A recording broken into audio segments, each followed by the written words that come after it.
Okay, this is number 77, section 5.5, and here we have an equation sine x plus cosine x equals 1.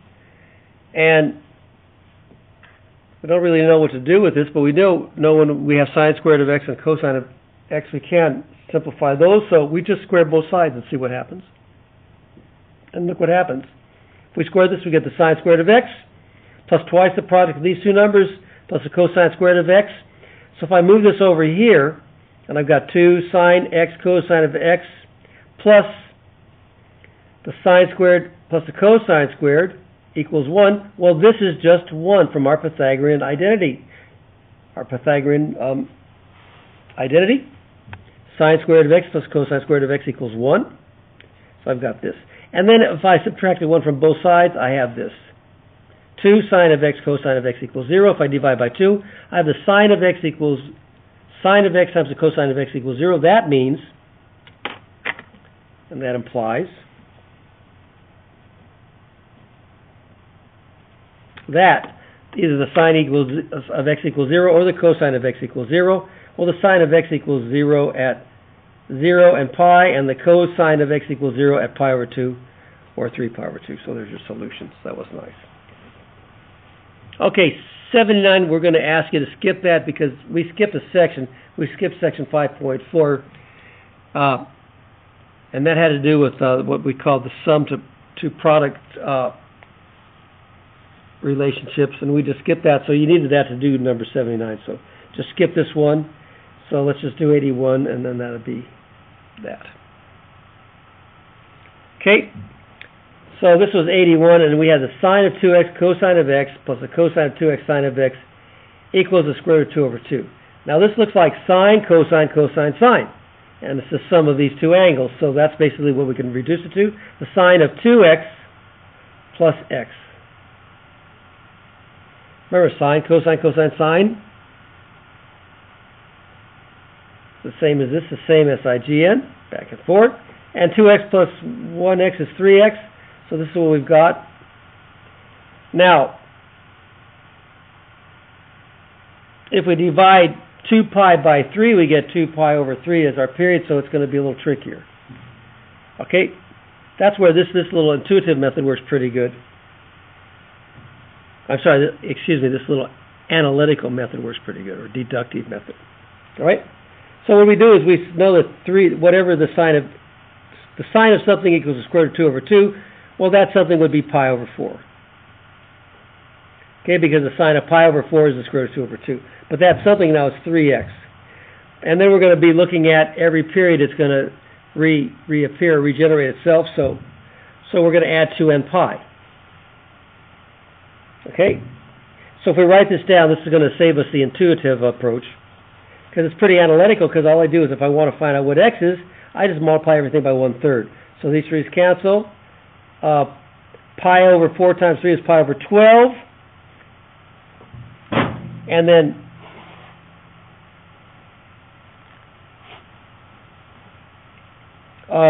two-thirds n pi.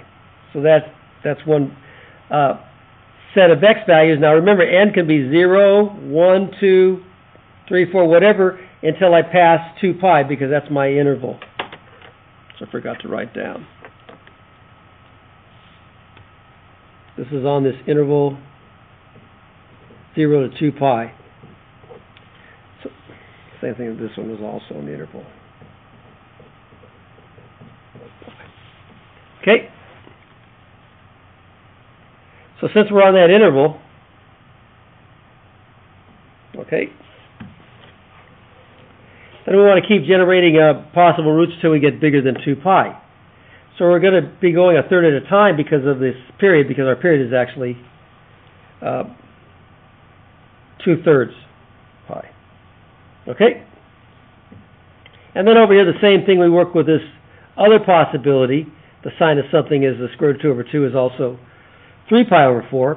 But then I'll add the 2n pi, because that means I'm going to keep doing periodic cycles there until I get out of my domain. And then I'll multiply everything by 1/3. Those cancel, so that becomes pi over 4 plus 2/3 n pi. So those are my other set of solution. So I've got 3 here and 3 there when I run the values on the end. So let's see how we're going to do that. So I'm just going to transfer these over to this next page. And here we go. So when n is 0, that's just going to be 0, so I have pi over 12. Or when n is 0, that's going to be 0, so I got pi over 4. So those are my first 2 roots. Now how about when n is 1? That's going to be 2/3 pi. In both cases, 2/3 pi. Now here I have to add 2/3 pi to pi over 12. 2/3 is the same thing as 8/12 pi. Now we've written 12s here. So 1 pi over 12 plus 8 pi over 12 is 9 pi over 12, which simplifies to be 3 over 4 pi. Okay? Then when n is 2, I'll just work on this side first. When n is 2, this becomes 2. 2 times 2 is 4, so it ends up being 4 pi over 3.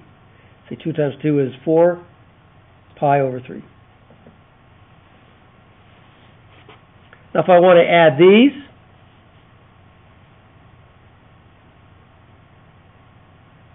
let me go back and make sure I did this. When this was n is 1, I had pi over 12 plus 2 pi over 3. Remember, we want to add these, so we have to have a common denominator. So the common denominator is 12. So I multiply the top and the bottom by 4. And then I get the 1 pi over 12 plus 8 pi over 12 is 9 pi over 12. And I can reduce that to be 3 pi over 4. If I said that, I'm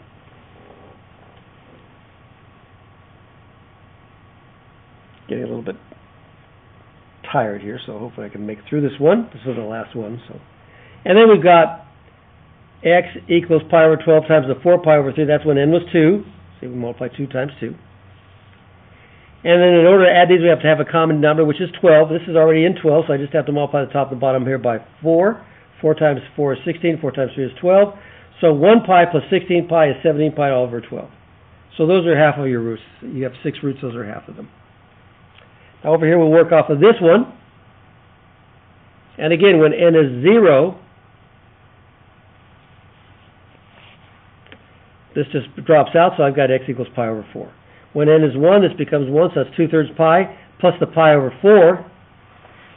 And I need a common denominator 12, so I multiply the top and the bottom by 3, so I got 3 pi over 12, multiply the top and the bottom by 4, and I've got 8 pi over 12. And then we add those. 8 plus 3 is 11 pi over 12. Okay, this is a good one to study. Make sure you spend a little time with this, because there's a lot going on here. And then the last one, when n is 2, I put 2 in here. 2 times 2 is 4, so I got 4/3 pi.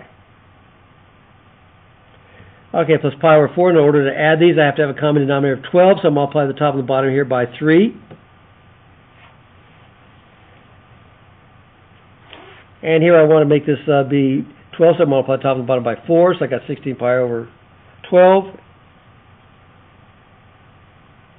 Okay, and this was 3 pi over 12. Multiply the top and the bottom by 3. And 3 plus 16 is 19 pi over 12. Now if we did another one, it would be outside our domain, outside of 2 pi, so this is pretty much where we stop. So I put these roots in ascending order. Okay, pi over 12, pi over 4, 3 pi over 4, 11 pi over 12, 17 pi over 12, and 19 pi over 12. Okay, so those are your 4 answers. And like I said, if we added another one, we would pop over the 24 pi over 12, which is 2 pi. So these are the 3 solutions we're going to use. Okay, I hope those help.